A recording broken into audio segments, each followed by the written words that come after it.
Salamlar əziz və hörmətli izləyicilər. Bu videomuzda 6 aprel tarixində keçirilən əvvəlki illərin məzunları üçün tərtib olunmuş riyaziyyat fənnindən düşən testlərin misallarını göstərəcəm. Bundan əvvəlki videomuzda sadəcə olaraq mövzu adlarını qeydləmişdim və orada xüsusilə qeydləmişəm ki 13, 20, 27 aprel, 4 və 11 may tarixlərində keçiriləcək imtahanlarda düşə biləcək mövzu adları deyə qeydləmişəm. Əgər həmin videonu izləməmişsə, aşağıda qeydlədiyim linkə daxil olaraq birinci növbədə həmin videonu mütləq şəkildə izləyin ki, sizlər biləsiniz ki, növbəti imtahanlarınızda hansı mövzulardan suallar düşə bilər və əlbəttə ki, mütləq şəkildə burada düşən testlərin sürətli həll üsullarına baxmalısınız. Birinci növbədə 61 nömrəli sualımız bərabərsizliyə aiddir. Bu rahatlıkla digər imtahanlara düşə bilər. Çünki sadə misaldır. Burada soruşur ki, -3x böyükdür 9 bərabərsizliyin ən böyük tam həllini tapın. Biz burada x-i tapmaq üçün hər tərəfi bölürük -3-ə. Birbaşa yazmıram, bölməni qeyd edirəm. -3x bölünsün -3. Burada olan işarə əksin olaraq dəyişəcək. Çünki mənfiyə vuranda və böləndə işarə əksin olaraq dəyişir. Burada -3 ilə -3 ixtisar olunur. Qaldı x. İşarə əksin olaraq dəyişdir. 9-u -3-ə böləndə -3 cavabını əldə elədik. Yəni x kiçikdir -3-dən. Biz bunu ədəd oxunda göstərsək, -3-ü götürmür. Çünki bu ciddi bərabərsizlikdir, qeyri-ciddi deyil. -3-dən kiçikləri bu şəkildə mənfi sonsuzluq da qeyd edə bilərsiniz. Və onun yanında olan birinci gələn ədəd -4, növbəti -5, -6 və s. davam edir. Bunu biz cavab olaraq göstərməli olsaq belə qeyd edə bilərik. Mənfi sonsuzluq -3, -3'ü götürmür. Əgər burada qeyri-ciddi olsaydı belə bir mötərizə yazılsaydı. Burada ciddi bərabərsizlik olduğuna görə adi mötərizə qeyd edirik və -3-dən kiçikləri birinci gələn ədəd -4, daha sonra -5 və s. davam edir. Bunlar arasında ən böyüyü olur -4. Misalımızın cavabı da -4'dür. Növbəti 62 nömrəli misalımız Z kompleks ədədi üçün bunlar olarsa bu kompleks ədədinin qoşmasını tapın. Biz bilirik ki Z bərabərdir A üstəgəl BI. Burada RZ yazanda A'nı təmsil edir. İm olanda yəni xəyali ədədin qarşısında olan ədədi yəni B'ni təmsil edir. Ümumi formunu biz onda belə qeyd edə bilərik. A'nın yerinə 5, B'nin yerinə də -2. Onda bu kompleks ədədimiz Z bərabərdir 5 üstəgəl 2i. Z bərabərdir 5 -2 olduğuna görə çıx 2i formasında olacaq. Bunun qoşması da Z üstü xətt. Qoşması nəyə bərabər olur? A isə qalır olduğu kimi -2 olur. Topla 2i. Növbəti misalımız 63 nömrəli. A'nın hansı ən kiçik qiymətində 205 AB ədədi 9-a qalıqsız bölünər. Natural ədədlərə aiddir, bölünmə əlamətinə aiddir. Bölünmə əlaməti 9-a və 3-ə bölünən ədədlər rəqəmləri cəmi əgər bölünürsə bölünməlidir. A üstəgəl B bərabər olur. 2 üstəgəl 0, 2, 2 topla 5, 7, 7 üstəgəl A üstəgəl B. Burada deyir ki, A'nın hansı ən kiçik qiymətində? Sən burada A'nın ən kiçik qiyməti olaraq 0 yaza bilməzsənmi? Niyə də olmasın? A'nın yerinə 0 yazsa 7 topla 0, 7 elədir. Biz B'nin yerinə neçə yazsaq 9-a bölünən ədəd olmalıdır? Elə 9 ədədi 9-a bölünür. Əlbəttə ki, 2 qiymətində 7 üstəgəl 2, 9 cavabını əldə edirik və bölünəcəkdir. A'nın hansı ən kiçik qiyməti? Elə 0 qiymətində. Ən kiçik qiyməti. Əgər bizə A'nın ən böyük qiyməti desəydi, siz o dəqiqə A'nın yerinə yazıla biləcək ən kiçik qiymət 0'dırsa, ən böyük qiymət elə 9'dur. 9 qiymətini yazıb yoxluyursunuz, görüm ödəyirmi? 7 üstəgəl 9 elədir 16. B'nin yerinə 2 yazsaq elə ödəyəcək. Deməli, ən böyük qiymət desəydi, ən böyük qiyməti 9'a bərabər olacaqdı. Ən kiçiyi də 0'a bərabər oldu. 0 yazdım, ödəməsəydi 1 yazasaydım. 1 də ödəməsə 2 yazasaydım. Bu şəkildə yoxluyursunuz. Ən kiçik qiymətdən başlayıb yoxluyursunuz. Ən böyük dediyinə görə ən böyükdən başlayıb yoxluyursunuz. Məncə çətin misal deyil. Davam edirik. Növbəti misallarımıza keçirik indi. Növbəti 64 nömrəli misalımız belə bir üslü tənliklərə aid bir misaldır. Tənliyi həll edilir. Burada biz 5 üstü x topla 1'i olduğu kimi saxlayırıq. 5'te 1'i biz bilirik ki A üstü -1, 1 böl A'ya bərabərdir. Misal üçün A üstü -4 olsa 1 böl A üstü 4'ə bərabərdir. İndi 5'te 1'i biz 5 üstü -1 yaza bilərik. Üstündə də x çıx 2. İndi bu nəyə bərabər olur? 5 üstü x üstəgəl 1 bərabərdir. 5 üstü -1'i x'ə vururuq. -x, -1'i -2'ye vururuq. Üstəgəl 2. İndi əsaslar eyni olduğuna görə əsasları biz silib üstləri saxlaya bilərik. X üstəgəl 1 bərabərdir. -x topla 2. Burada çox vaxt 2 çıx x kimi də yazmaq olar. Belə də yazsaz problem deyil yəni. X'ləri bir tərəfə yığırıq. X mənfi x'i sol tərəf keçirəndə üstə gəl x bərabərdir. 2 burada olduğu kimi qalır. Biri sağ tərəf keçirəndə burada müsbətli keçirəndə mənfi 1 olur. Burada mənfi 2 keçirəndə müsbət 2 oldu. X topla x elədir. 2x bərabərdir. 2 çıx 1 də 1-ə bərabərdir. X də bərabər olur 1 bölünsün 2-yə. Yəni 0,5-ə. Elə cavabımız 0,5 olaraq var B variantı. Növbəti 65 nömrəli misalımız K və L nöqtələri ABC üçbucağının uyğun olaraq BC və AC tərəfindən orta nöqtələridir. Fikir verin. Burada verilib ABC üçbucağı və burada verilən K nöqtəsi BC tərəfini yarıya bölür. Yarıya bölünsə deməli bu mediandır. Biz bilirik ki median sahələri bərabər olan iki üçbucağa ayırır. Daha sonra burada verilən bu L nöqtəsi də AC tərəfinin orta nöqtəsi, yəni bunun medianıdır. Mən burada bunun həllini göstərəndə birinci növbədə böyük üçbucaq çəkirəm burada və göstərirəm ki, burada median çəkilsə, əgər bu sahədirsə, bu da S sahəyə bərabərdir. Onda indi bu balaca üçbucağı buradan bir daha göstərirəm. Deyirəm ki, əgər buradan da bir median çəkilibsə, deməli bu özü də bölünür sahələrə. İndi ümumi formada göstərirəm. Fərz edək burada bu balaca sahə X olsun. Onda bu da median olduğuna görə hər ikisi X-ə bərabər olur. X üstəgəl X 2X olur. Deməli bu da median olduğuna görə bura 2X isə burada 2X olur. Bir daha burada göstərmək istəyirəm. Məsələn bu isə A'dır. Bu da A'dır. Çünki median 2 bərabər sahəyə bölür. A üstəgəl A 2A ilədir. Deməli yuxarıda qalan boş sahə də 2A'ya bərabərdir. İndi bizdən burada nə soruşurdu? Ştrixlənmiş isə ABC'nin hansı hissəsini təşkil edir? Ştrixlənmiş isə elə A'ya bərabər deyilmi? A'nı bölürük. ABC hamısıdır. A üstəgəl A 2A, 2A üstəgəl 2A, 4A. Bu da bərabər olur. A'lar ixtisar gedir. 1 bölünsün 4. Yuxarıda A'nın qarşısı yazılmayan 1 var.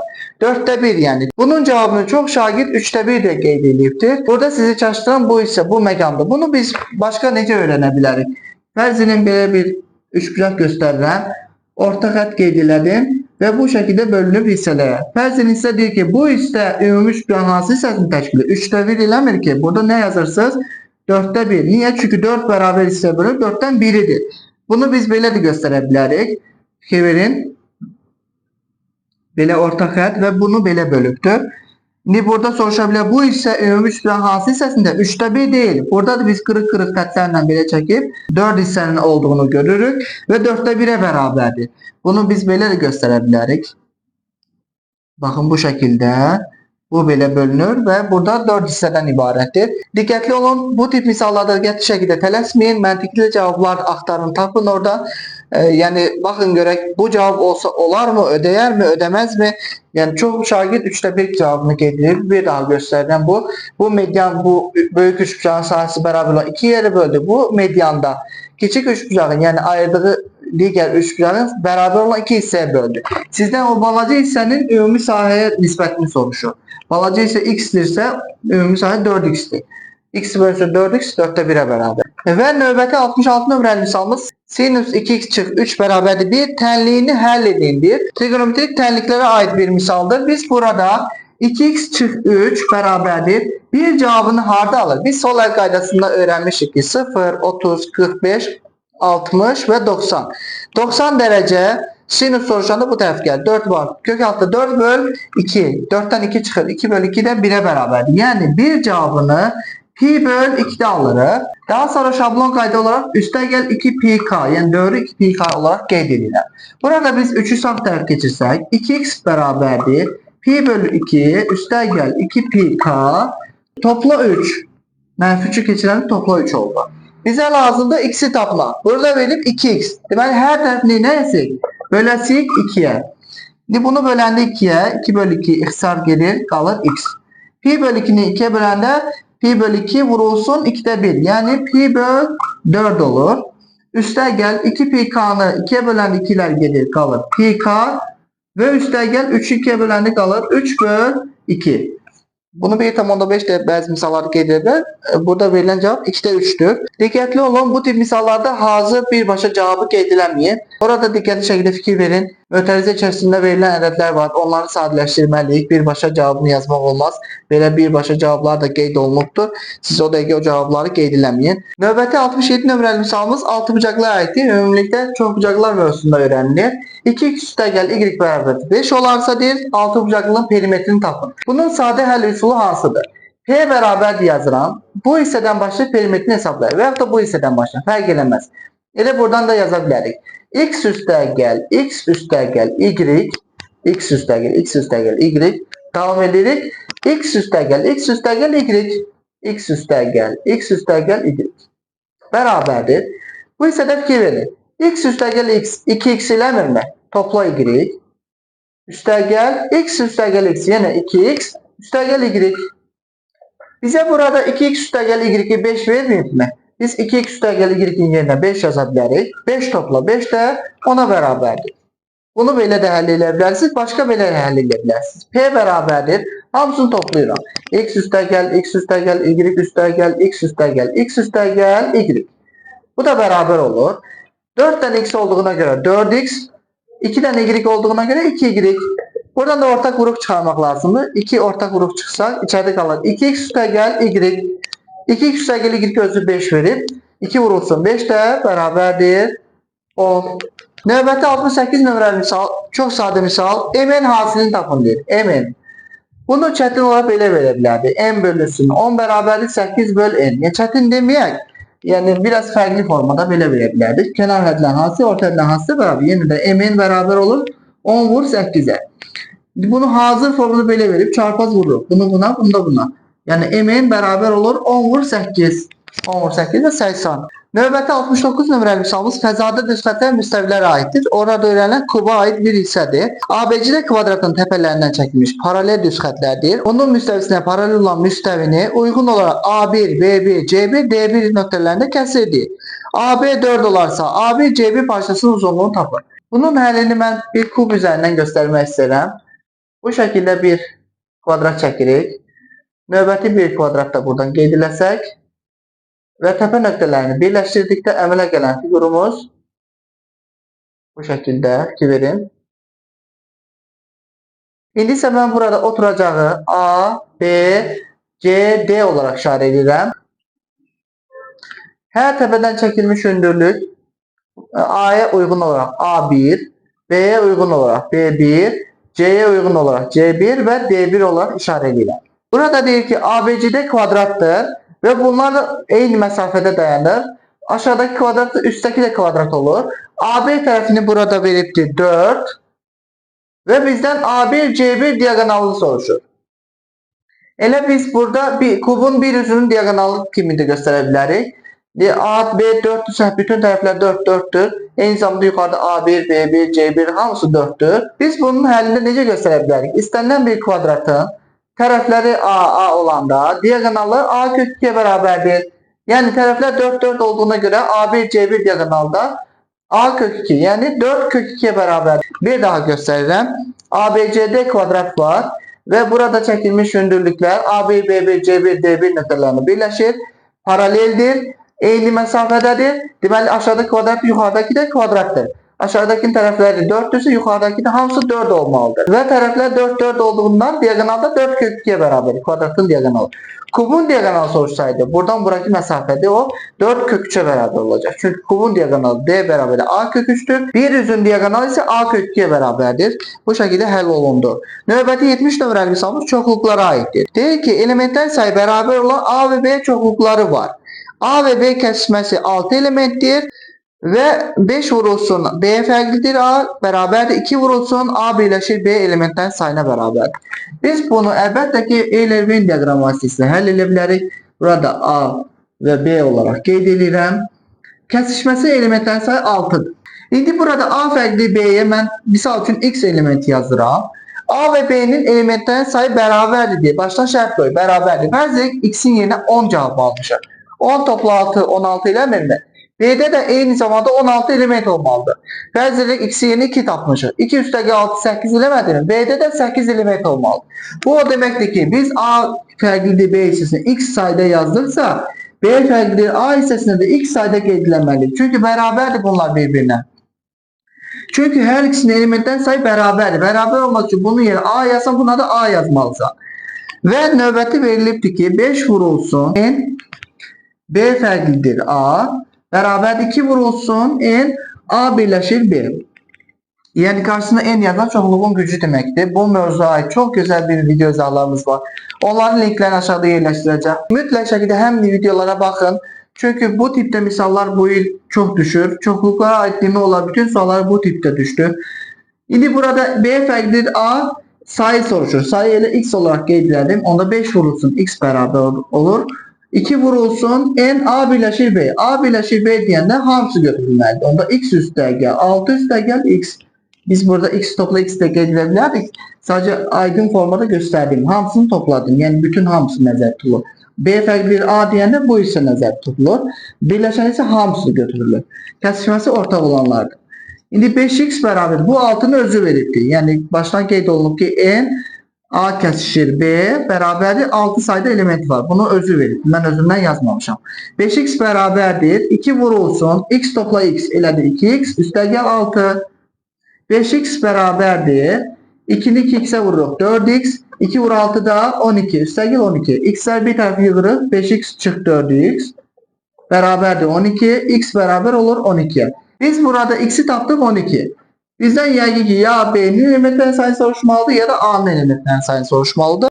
Qeyd olunur ki n B'nin tapın. Yəni B'nin elementlərin sayını tapın.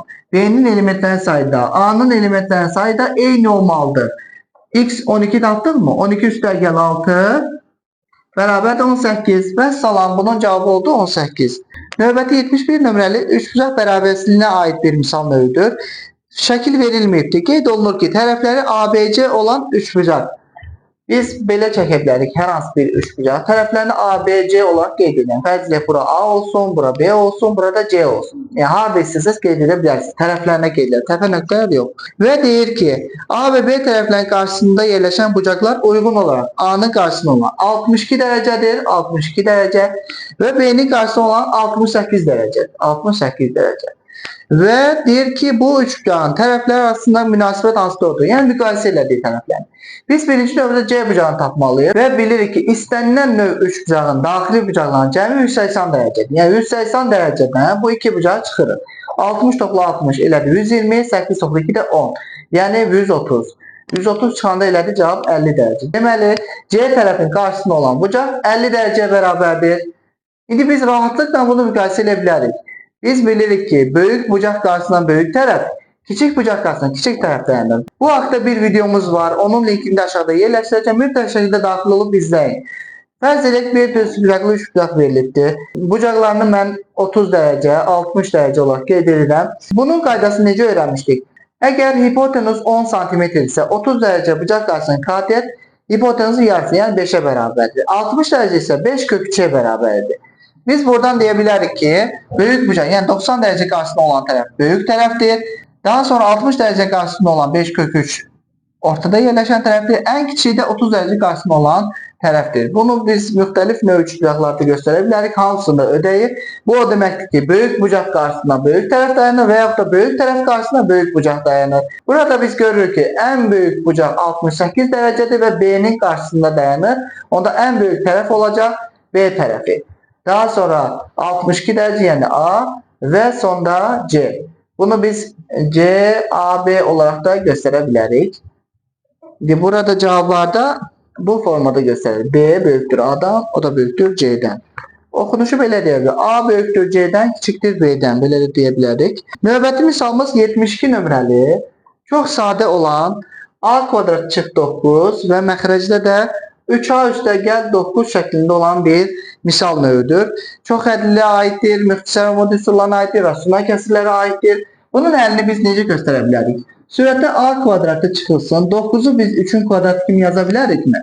Və məxrəcdə 3A üstəgəl 9'u 3 vur 3 kimi də göstərə bilərik. Bunu mən belə açıq aydın yazıram ki, başa düşəsiniz.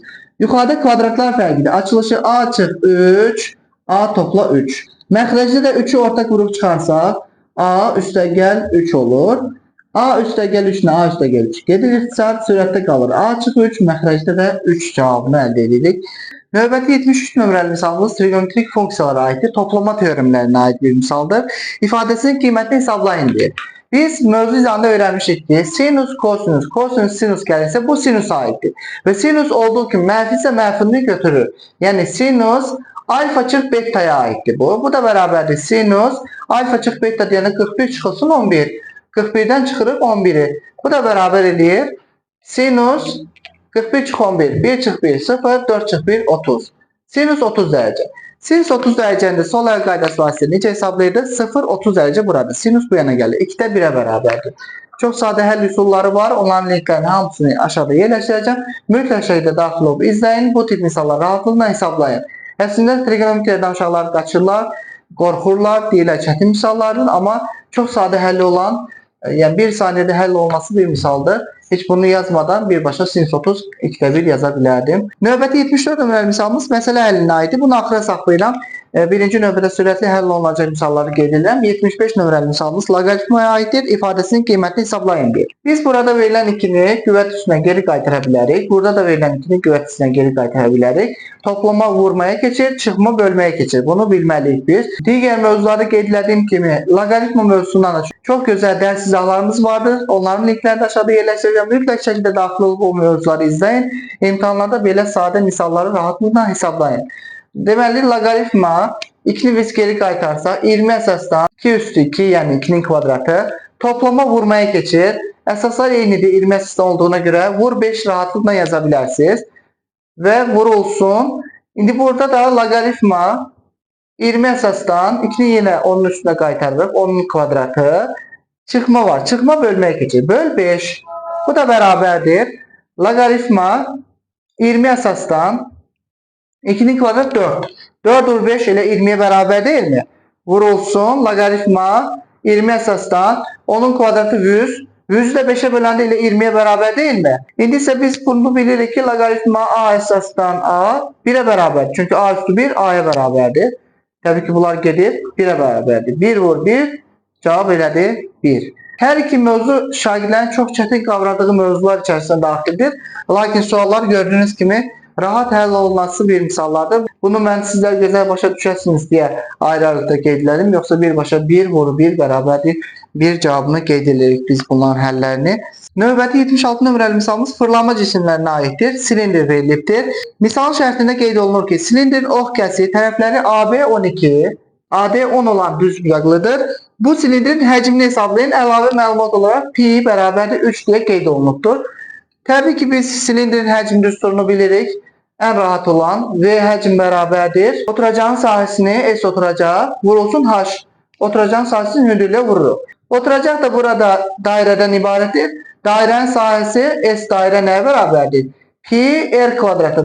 Əgər bizə diametri 10 veribsə, radius onda 5'e bərabərdir. Onda biz bunu 5 olarak qeyd eləsək, radiusu S oturacaq vur H yaza bilərik ki, P'nin yerine 3 vurulsun R kvadratı yani 5'in kvadratı vurulsun hündürlüğü de özü veribdir 12.